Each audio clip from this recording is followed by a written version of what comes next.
Assalamualaikum warahmatullahi wabarakatuh. Ada sebuah request dari salah satu sedulur kita yang ada di Sejarah dan Kisah, ingin agar Pak D membuatkan cerita tentang Ratu Batang atau Ratu Wetan. Akan dijadikan referensi pembuatan kumpulan cerpen.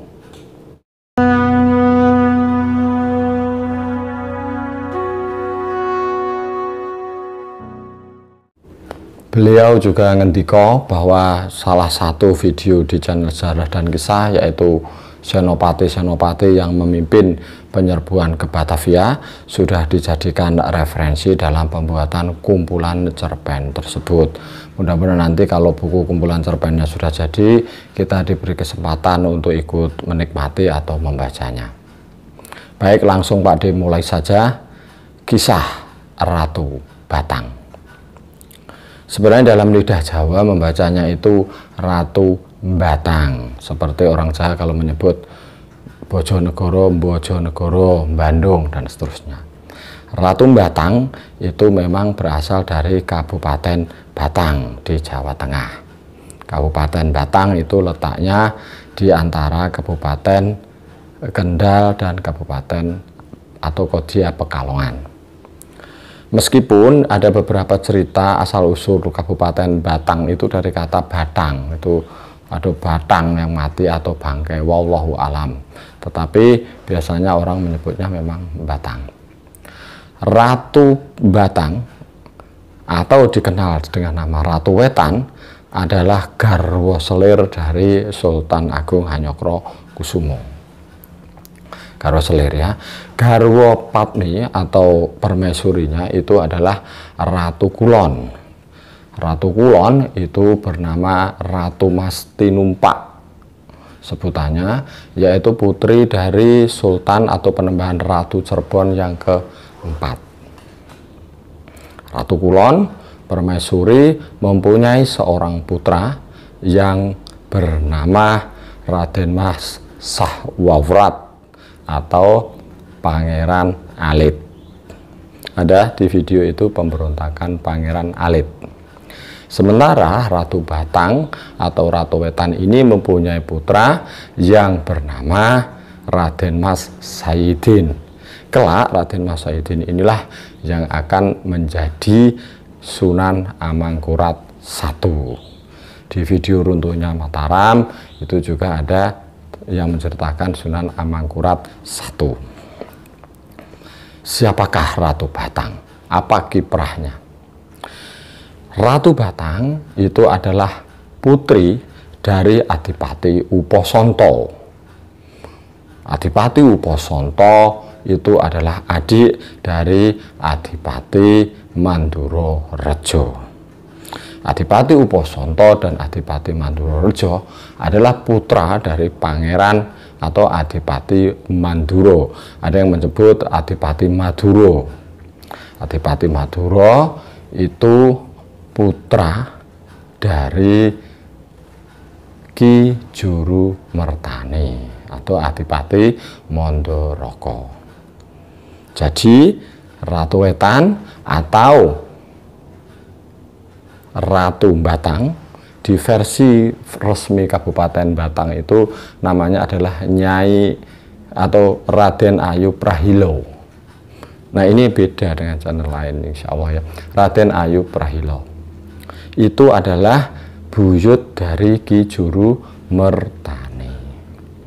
Ki Juru Mertani sendiri adalah adik ipar dari Ki Pemanahan, karena adik dari Ki Pemanahan yaitu Nyai Sabinah diperistri oleh Ki Juru Mertani. Mereka adalah founding fathers dari Mataram. Ya, sampai di situ. Kiprah Ratu Batang itu bisa dicatat pada tahun 1628. Saat itu adalah penyerbuan Mataram pertama ke Batavia. Ada videonya itu ya. Penyerbuan ke Batavia saat itu adalah Tumenggung Baurekso sebagai panglimanya, panglima penyerbuannya. Dan Adipati Uposonto ditugaskan untuk membantu atau mendukung Tumenggung Baurekso melakukan penyerbuan ke Batavia. Simak dulu atau simak lagi video tentang Senopati pemimpin penyerbuan ke Batavia itu. Nah, pada saat itu, pada saat ayahnya Adipati Uposonto itu Bupati Batang, ya, menggantikan Adipati Mandurorejo pada tahun 1614 kalau tidak salah ingat, itu Adipati Mandurorejo menjadi Bupati Batang tapi hanya 1 tahun, lalu digantikan oleh Adipati Uposonto. Nah, saat Adipati Uposonto pergi ke Batavia, maka tampuk pemerintahan di Batang itu dipegang oleh Raden Ayu Prahilo atau Ratu Batang tersebut, ya, pimpin. Apa kontribusinya pada perjuangan? Karena saat itu Kendal itu kosong, jadi Tumenggung Baurekso itu adalah bupati di Kendal karena memimpin pasukan ke Batavia, maka Raden Ayu Prahilo atau Ratu Batang itu mencegat atau menghancurkan pasukan-pasukan VOC yang lewat dari Semarang ke Kendal mau ke barat.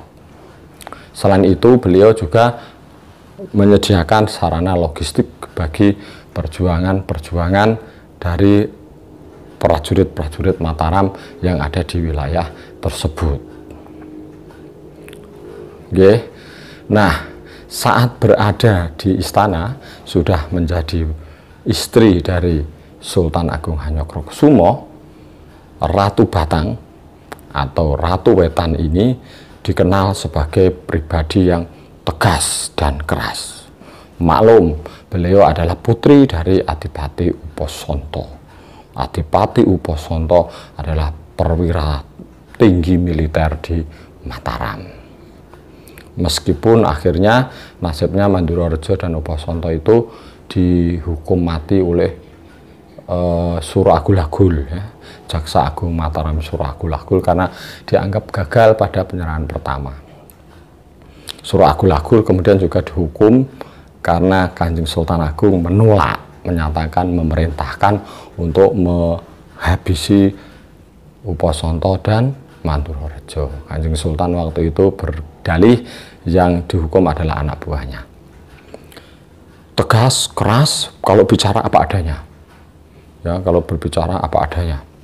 Pokoknya tanpa tedeng aling-aling. Ya, tapi ya tetap gerak pihak semana, begitu profilnya. Sehingga pada saat itu para pejabat di Istana Mataram itu agak keki gitu, agak minder kalau berhadapan dengan Ratu Wetan atau Ratu Batang ini. Selain itu, setelah ada konflik antara Sultan Agung dan Ratu Kulon, sehingga Ratu Kulon itu dikebonake. Dikebonake itu dikeluarkan dari kalangan istana. Ya, dikeluarkan dari kalangan istana, maka posisi Ratu Batang itu menjadi ibu negara. Nah, Ratu Batang itu melakukan restrukturisasi di kalangan pejabat, pembersihan pejabat. Ya, tegas beliau, dipilih pejabat-pejabat yang menurut beliau cakap dan bertanggung jawab. Beliau juga dikenal sebagai pribadi yang cerdas karena sering mendampingi ayahnya, mendampingi tamu-tamu atau duta-duta dari bangsa lain, ya, duta-duta asing yang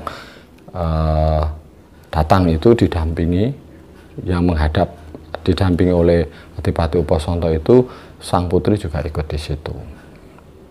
Begitu. Terlebih lagi kita tahu bahwa banyak kisah di Jawa itu yang mengatakan sebenarnya terah-terah itu dimulai atau berada di garis perempuan. Jadi Ratu Batang, Raden Ayu Prahilo itu mempersiapkan putranya Raden Mas Sayidin itu benar-benar dipersiapkan untuk menjadi pemimpin di Mataram. Raden Mas Sayidin itu dilibatkan dalam pembangunan pasar-pasar rakyat. Dimunculkanlah kalau seperti sekarang itu Anda tahulah putranya pejabat atau mantan presiden itu kan dimunculkan, dilibatkan dalam kegiatan-kegiatan. Raden Mas Saidin itu dijadikan ketua saudagar di Mataram. Kemudian sering diikutkan dalam diklat-diklat kepemimpinan. Begitu. Nah, setelah dirasa siap, maka pada tahun 1637 Raden Mas Saidin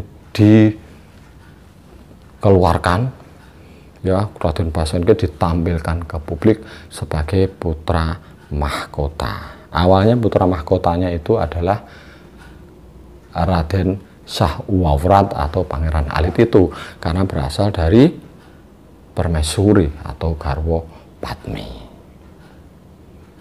Oke, akhirnya kita tahu kisah selanjutnya adalah Raden Mas Saidin itu menjadi Raja Mataram menggantikan ayahnya, yaitu Sultan Agung Hanyokrokusumo. Ada yang menarik dalam kisah ini tentang Ratu Kulon dan Ratu Wetan itu diteruskan oleh Raden Mas Saidin atau Amangkurat I. Kalau ini kan posisinya memang Ratu Kulon itu di sebelah barat di Cirebon, dan Ratu Wetan itu karena di Batang itu sebelah timurnya Cirebon. Tetapi di zaman Amangkurat I itu beliau juga punya dua istri. Ratu Kulon itu keturunan dari Surabaya, dari Pangeran Pekik, putri Pangeran Pekik, itu sebutannya Ratu Kulon, ya, permaisurinya. Kemudian Ratu Wetannya itu justru putri dari Kajoran, tahu Kajoran ya, Tembayat itu. Nah, dua-duanya itu menjadi penguasa di Mataram, yang itu kan posisinya beda. Harusnya kan Surabaya kalau lihat dari lokasi itu kan Ratu Wetan, lebih wetan, lebih timur, tapi tidak.